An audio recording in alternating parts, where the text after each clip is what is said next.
আসসালামু আলাইকুম। আজকে আমি আপনাদের সাথে অনেক মজার একটা পাস্তা রেসিপি শেয়ার করব দেশি স্টাইলে। তার জন্য আমি প্রথমেই একটি পাতিলে একটু পানি বসিয়ে দিলাম, তার মধ্যে হালকা একটু লবণ দিয়ে দিয়েছিলাম।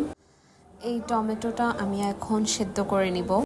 খোসাটা যেন উঠে যায় সহজে, সেজন্য এভাবে একটু ফালি করে দিলাম। সেদ্ধ হওয়ার পর টমেটোটা নিয়ে আমি ব্লেন্ড করে নিয়েছিলাম অফ ক্যামেরায়। দেন সেম পাত্রে আমি আবার পানি বসিয়ে দিলাম, সাথে হালকা একটু সয়াবিন তেল অ্যান্ড লবণ অ্যাড করেছি। তেলটা দেওয়াতে পাস্তাগুলো আর লেগে লেগে যাবে না একটার সাথে আরেকটা। আমি এখানে হাফ কেজি একটা পাস্তার প্যাকেটের অর্ধেক পরিমাণ দিয়ে দিয়েছি। দেন এটা এখন খুব ভালো করে বয়ল করতে হবে। পাস্তাটা সেদ্ধ হতে একটু বেশি টাইম লাগে, আমার 15 থেকে 20 মিনিট সময় লেগেছিল। এই যে আমার পাস্তাটা এখানে সিদ্ধ হয়ে গিয়েছে, আমি পানিটা ছেঁকে নিয়েছি।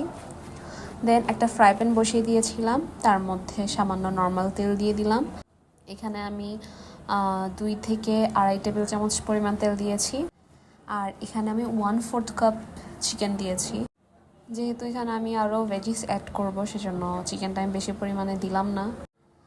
দেন এখানে 1 চা চামচ রসুন পেস্ট দিয়ে দিয়েছি, একটু লবণ। দেন এটা আমি হালকা গোল্ডেন ব্রাউন করে ভেজে নিব। এভাবে যখন হালকা গোল্ডেন ব্রাউন হয়ে আসবে, তারপর এখানে আমি গাজর কুচি আর ক্যাপসিকামটা দিয়ে দিব। চুলার ফ্লেমটা মিডিয়াম হাইতে থাকবে। আর এখন আমি এই সবজিগুলো হালকা সটে করে নিব। এখানে আমি হাফ চা চামচ গোলমরিচ অ্যাড করে দিয়েছিলাম। আর এখন আমি কাঁচামরিচ আর পেঁয়াজ কুচিটা দিয়ে দিলাম। পেঁয়াজ কুচি এখানে আমি 1/3 পরিমাণ অ্যাড করেছি। কাঁচামরিচটা যে যেমন ঝাল পছন্দ করেন সে পরিমাণ অ্যাড করবেন। এখন এখানে আমি একটা ডিম ভেঙে দিব, সেই জন্য সবজিগুলো এক সাইড করে এখানে আবার আমি সামান্য একটু তেল দিয়ে দিলাম। দেন এখানে আমি এই যে এখন একটা ডিম দিয়ে হালকা লবণ দিয়ে দিলাম।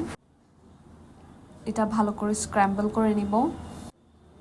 ডিমটা ভালো করে স্ক্র্যাম্বল করার পরই আমি সব সবজির সাথে একসাথে ভালো করে মিক্স করে নিব। আমার রেসিপিসগুলো যদি আপনাদের ভালো লেগে থাকে তাহলে প্লিজ আমার চ্যানেলটাকে সাবস্ক্রাইব করে নেবেন।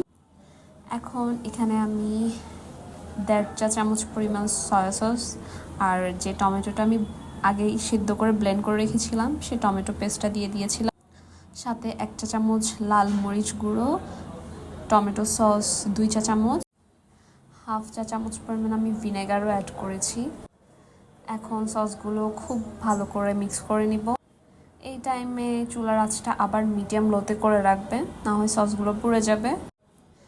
এখন আমি আরেকটু লবণ দিয়ে দিলাম। সসটা অ্যাড করার পরই লবণটা দিবেন, তাহলে বোঝা যাবে, কারণ সসগুলোতেও লবণ থাকে। লবণটা ফার্স্টে অ্যাড করলে দেখা যাবে বেশি হয়ে যাচ্ছে। এখন আমার সেদ্ধ করে রাখা পাস্তাটা আমি দিয়ে দিলাম। ট্রাস্ট মি, পাস্তাটা এত মজা হয় এভাবে রান্না করলে, ছোট বড় সবাই খুব মজা করে খায়। সো আই উড রিকমেন্ড আপনারা প্লিজ বাসায় বানিয়ে খাবেন। আর যদি আমার রেসিপিটা ফলো করে আপনারা বাসায় বানিয়ে থাকেন তাহলে প্লিজ আমার কমেন্ট সেকশনে একটা কমেন্ট করবেন।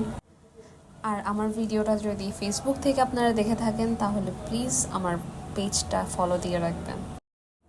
পাস্তাটা আমি সসগুলোর সাথে মিক্স করতে থাকবো অলমোস্ট 7 to 10 মিনিটস। এতেই পাস্তাটা খুব ভালো করে কুক হয়ে যাবে। After 7 to 10 minutes pasta is ready to it. So আমি এখন একটা সার্ভিং ডিশে সার্ভ করে নিচ্ছি। এখানে যে পরিমাণ পাস্তা আছে সেটা অনায়াসে 3 থেকে 4 জন খুব ইজিলি খেতে পারবে, খুব ভরা পেটেই।